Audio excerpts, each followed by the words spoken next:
Phantom Electric Ghost, and we're going to have a pretty good treat today. We're going to talk to the lead singer of PEG, Josephine Electric. Because we just signed a deal with Bentley Records out of New York City, and they just released today our 3 singles that we're working on toward our album, which will come out later this year, called Violence. The first song we're going to talk about is what you just heard, Violence is Never Okay. The other songs that we're going to discuss are Expansive Romancing and Teeth Gnashed Crass. So without further ado, we're going to bring Josephine in and have her talk about the first song, Violence is Never Okay. So here is Josephine Electric. I'm really happy that everybody's here to deal with me on this format because everybody's heard me for a couple of years since I became the lead singer. They've heard me on the original albums we did, Something Wicked, Indigo Menace, and Synesthesia, Sweet Neo Soul Surrender, which are still available on Amazon.com as physical CDs. And we did a concert at Davis Square in Somerville, Mass. We did some concerts at some clubs in New York City. And we've been doing Facebook Live concerts for a while. But we've always been working toward getting signed to a label, so we're very excited that we got this deal with Bentley Records out of New York City. And, it's just been a cool experience for me because I've just been doing what I want to do in terms of the sound that I do with the Phantom. And we create these songs for my own personal experience, and I put it to his music, and we try to get that vibe of ghostly sound, but an expansive sound. The idea that Phantom would tell you in his podcast is this idea of mixing jazz and mixing new wave, classical, progressive, some elements of hip hop. It's just a big hodgepodge of a lot of things, and it goes into the idea of using analog, digital samples, like all the tools that you can use, but he's kind of really against using digital audio workstations. He likes to use the hardware synths, probably because they're hard, maybe hard to deal with. But like me, I'm kind of hard to deal with. But my sister Stephanie is telling me I shouldn't go there, but I always go there. And then she's a Windover girl, and we had a hit a while back. It was on Canadian radio, the Windover Girls, but we're a little bit beyond that now. So this song, Violence is Never Okay, is this idea, out there, there's a lot of people on the political extremes that like to use violence. Particularly, we're not going to just act like it's on both sides. Everybody knows there's one particular side that seems to be associated with fascist behavior and negative behavior toward minorities and other people. So this idea is like violence is never okay. It's not justified. And we use a funk beat. But what's really interesting is we actually used the Teenage Engineering OPC. And I'll let the Phantom talk about what he did with it. So the Teenage Engineering OPZ is a really interesting synth. As Josephine said, we used it to create the drum beat for the song. It's a little bit more than a drum beat because the Teenage Engineering OPZ, it has a drum part. It's in multiple parts. It has a sample drum, a kick, a snare, and a hi-hat. And then the sample can be a lot of different things. and each different track can have like up to 16 steps, and then within each step, there are things called step components that allow you to rework how the behavior is between steps, so you can actually extend the 16 steps to be beyond just 16 steps. You can have a lot of repeats going on. You could have, reversals and legatos and all kinds of strange tricks that allow you to extend the beat. Then we found that if you manually operate it and tape it, you can have a lot of variation. So this song started with the Teenage Engineering OPZ, and then we brought in the analog goodness of like the Moog Mother 32 and the Moog DFAM, the drummer from another mother. We tied those together to create the oscillator synth that gives you the kind of power of the bass line. So the bass lines have a kind of, we don't have a mini Moog, but using the DFAM and the Mother 32, we were able to get the kind of mini Moog heaviness. And we used the Make Noise math module, which is a really good utility module in the Eurorack to really put some presence on this. Oh, he's getting a little too heady for me. I think he'd like the other type of head, but we're gonna get back to like my motivation. And I just do a stream of consciousness. So I heard the groove, and I went through it like 3 times, and then I just have this sensibility. I kind of pull sound, from with the vibe I feel from whatever I'm hearing, and then I just kind of just work at it. It's kind of hard to describe. A lot of times we don't write our lyrics.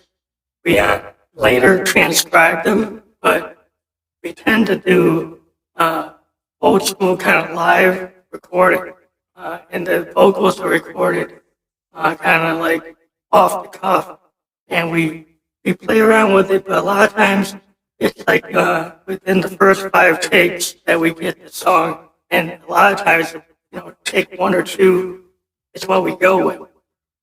So this song was probably kind of, not typical, but I think it's the first take that we actually used. We liked the way, what I was coming up with, and the fan thought it was pretty interesting. So we're just going to play the song again so you can hear maybe just a minute of it. We don't want to piss the label off, but we'll play like a minute so you can get an idea of what we're talking about.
You can really hear the Moog coming in there, but also the teenage engineering, it's not just the percussion. There are synth lines going on. There's a lead synth line, there's a bass line. So what's strange about this song, we have a teenage engineering bass line and a lead line being done on the OPZ. But then we come in and do the Moog, which you can tell it doesn't have that analog character. It has that analog character. It doesn't have the nature of the digital sound that you get from the OPZ. But when you put them together, it's pretty interesting. We think that that ends up giving us a really nice sound. And because it's taken the best of the digital world and the analog world, you know, because I'm an analog girl, GRRL. So this song doesn't really get into the kind of sexual content I usually get into, and we will talk about that in the other song, that Teeth Nash Crash, which they actually spelled as crash when it's supposed to be crass. We told them about that, but you know, sometimes that's what happens. You know, we'll have to let it go for now. But yeah, we're gonna get into that song now because that song is really like all OPZ and it's just me. So I came in this idea. Everybody knows I kind of channel dominatrix behavior, and this idea is that, you know, I'm kind of gritting my teeth and I got this gnash, you know, like the lioness that I talked about on some of our synesthesia work. But yeah, this song is me just really saying, you know, I'm crass, you know, I'm at the club, I'm the last one to leave the bar, and you know, I'm the kind of person that you probably don't want to meet in the dark alley on the street, because I might scare the hell out of you. But we're gonna play a little clip from that song so you can kind of feel what you can get out of the OPZ and what you can get out of me when I'm really in the mood.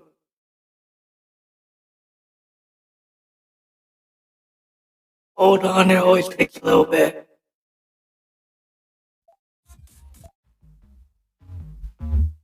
They say I'm crass. They say a teeth gnash. They say I'm not the last one. Leave the bar. They say I'm crass. They say my teeth gnash. They say I'm not the only one. Take it too far. They say I'm crass. But I got pretty good at it. Saying no. You want that ass. All I do is get mad and fat. I got you staring at my life. You know I'm crass. You know my teeth is gonna. So we took a couple of things here at this song, and it's still playing a bit. Alice Cooper had this idea for this language of the Naz he used in the 70s, so we kind of appropriated that term. Kind of rhymes with you know, ass, and Naz, you know, all those things. But we took the idea that we're gonna, you know, I'm gonna be teeth gnat crass. I'm just really abrupt and aggressive, and you know, somebody that's the last one to leave the bar, and you know, I got a pretty good ass, and you're staring at my nads, and you're staring at my thighs. And that's the whole vibe. I'm the one you're looking at, and then I'm gonna call you on it. And then if you don't know how to handle it, I'm gonna pretty much lash at you with my whip. But you know, not that many men could handle Josephine Electric, but you know, those that do, respect it. But yeah, so this song, as I said, it's all OPZ. It shows you what you can do. It's got this new wave feel, and we're big fans of Joy Division, New Order, Depeche Mode, The Cure, and we found in the OPZ, we found this kind of range that gave us this new wave 80s sound that normally we would have gone to our Roland, or we'd have gone to our Arturia, our analog gear to get that kind of sound, but we were able to get this, you know, synth melodic sequencing that you probably associate again with a new romantic era and get that sound. And we think that the OPZ has the kind of 808, 727, 909 feel that we can get things out of it that it ends up being a go-to instrument for a lot of the stuff we've been doing. So a lot of the stuff on Violets uses OPZ rather than a 727 or an 808. Now, there are a lot of songs that we use the Moog drum machine as well. On the Violet album, we do a lot of different things. We've got some songs where we play a kit on a Juno manually on the keys. Some are DFAM. Some of them are like Arturia, Mini Brute 2S rhythms, because Mini Brute 2S can operate somewhat like a DFAM, and it can have a sound that's rather sophisticated. So I think some of you are probably wondering, like, well, how come Josephine's getting into all these details? She usually just talks about how she wants to just do all the males and the females, but I'm getting a little bit better at understanding subtractive synthesis because I'm involved in it. So I decided I'm gonna bone up a little bit when I'm not boning. I'm gonna bone up on it when I'm not boning, but yeah, I've gotten a little deep into the synthesis. So don't think I'm a nerd at it. Don't think I'm just gone over the top. I'm not Leonard Nimoy. I'm not Data, but I can get into it. So the other song is actually a Phantom song. It's all him. And normally there are not a lot of Phantom songs because I'm usually saying I want to sing the lead, and I think I do a better job. And we've had some songs where the Phantom's done it, and then we listen to it and we put it out on SoundCloud, and my version wins, which is not surprising because I'm all that. So it's not surprising that my version is always better. But with this particular song, Expansive Romancing, it's got a real heavy funk vibe. It's got that Parliament funkadelic sound. We're using, again, in this song, it's a little different, and we used our Arturia Beat Step Pro with a JDX side to create a beat. And then we used our Moog and our Juno to really do heavy bass lines and a lot of repetitive kind of funk basic structures to just go off. And then we use the guitar on the Juno. So the Phantom's going to talk more about it, but it's really a funk exercise that's somewhat repetitive and then it's not. So it's kind of strange bird, but we really like it. So I'm going to play a little bit of it and then I'll let the Phantom talk about it.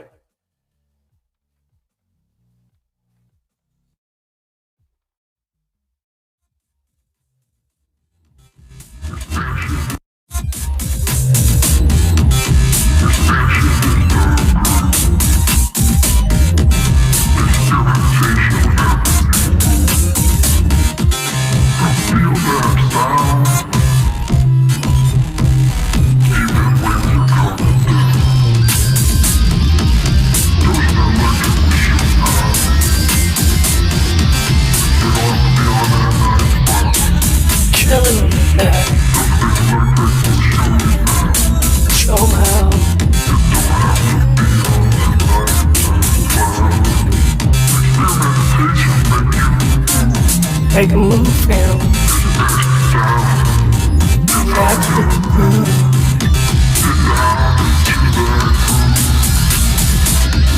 Don't have to have blue lips to move.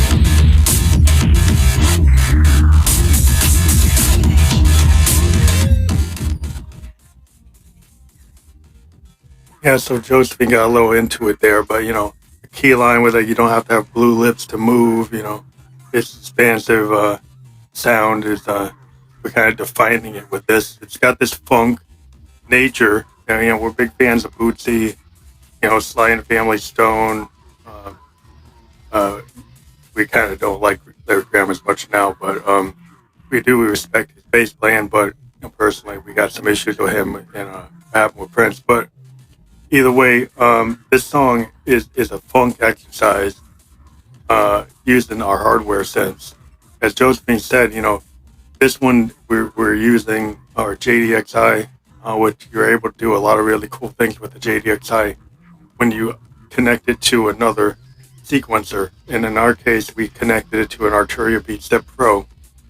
But then we also go off and use our Roland Juno and the guitar sounds in it, and we do some secret sauce and mixing it with our Moog filters and the ladder filter and an MX1 performance mixer to kind of, do what we've always wanted. We've always wanted to be guitar players, but we're a keyboard player, so we've been able to, because we couldn't find a guitar player to play on these songs.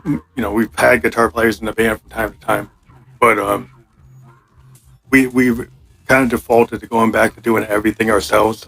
So we produce these songs with all of our hardware and software sense, and we found a way with the Roland in particular to create a really nasty kind of guitar sound. It's a really, if you've seen us on Facebook Live, it's a big part of our show is this ability to do these, keyboard-based guitar lines, which is a signature of Peg or Phantom Electric Ghost. And so it's a big part of our sound. And so with this, triple triad threat of our new singles on Bentley, this is the song that has like the heaviest guitar so far. We've got some other stuff coming out on the 27th or 24th. I keep on forgetting. But in a couple of weeks, we have some more singles coming out, and all of these are going to end up being on our Violets album.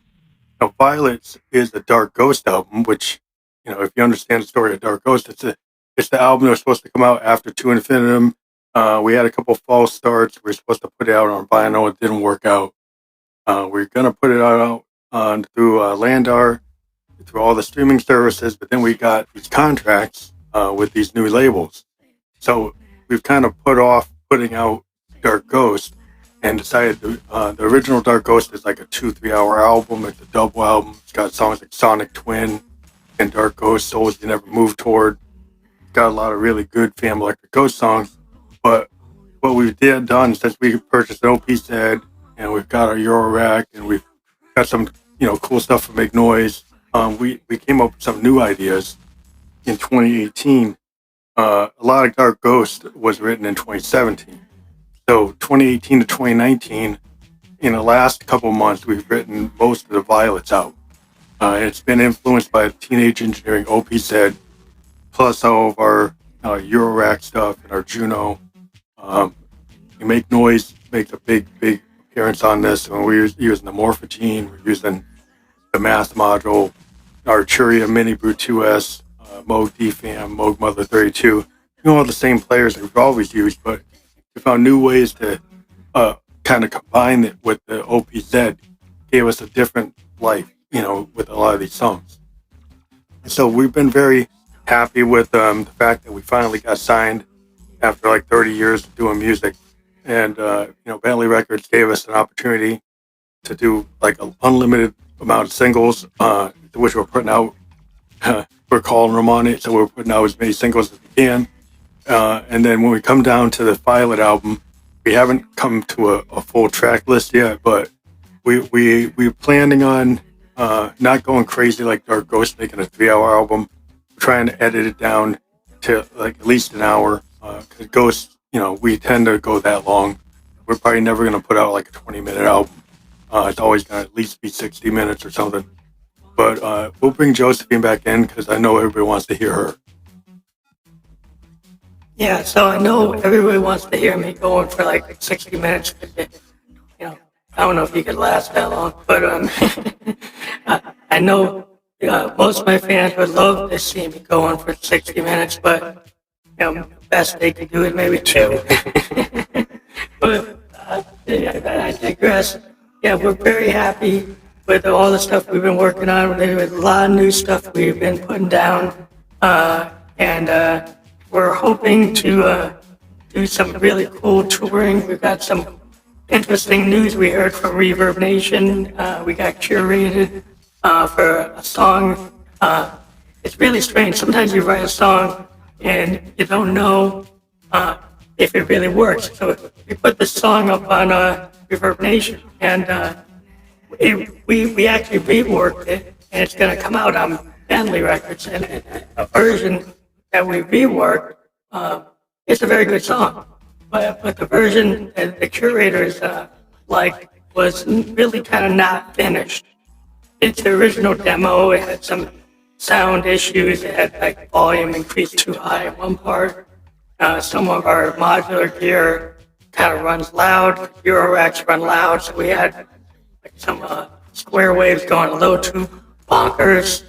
So I always like to get a little bonkers myself, but we don't want that square wave getting out of control. You gotta slap it down, just slap it down, because it's like you have that square wave chattering around. You gotta put it down,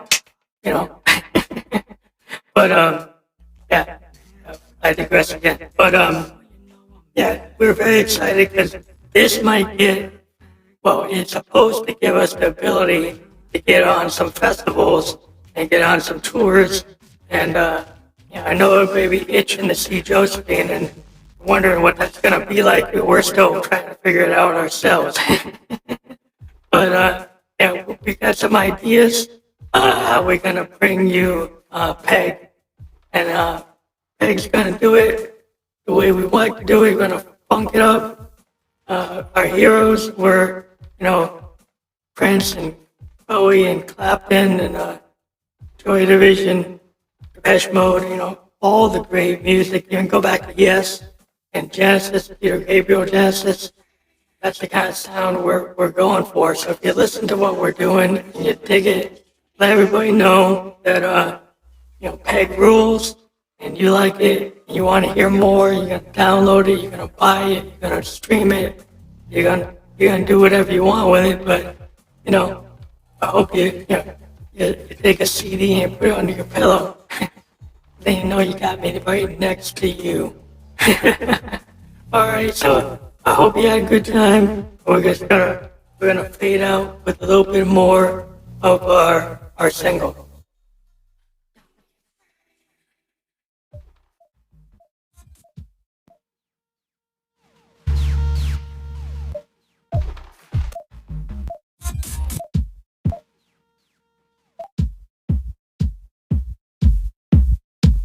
Whatever political game, whatever political game, whatever that false idea is explained. I was never okay. I was never okay. I was sanctioned by sanctioned by